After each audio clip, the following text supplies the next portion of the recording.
Two সিস্টারের পক্ষ থেকে সকলকে হ্যাপি নিউ ইয়ার। নতুন বছর সকলের খুব ভালো কাটুক।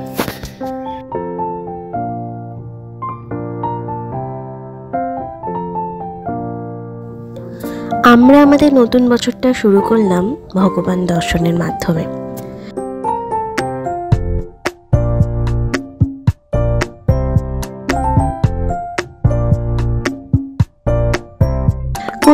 কোথায় যাব ভাবতে ভাবতে মনে হলো যাই কলকাতার ইস্কন মন্দির দিয়ে ভগবান দর্শন করে আসি।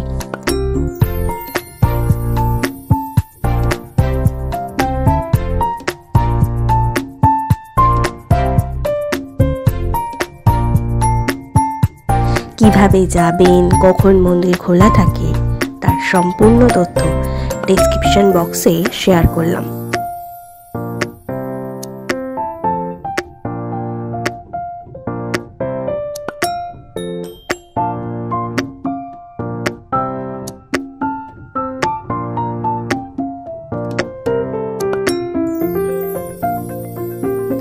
কলকাতার একদিনের ঘোরার আরও অনেক জায়গা নিয়ে আবার দেখা হচ্ছে খুব তাড়াতাড়ি।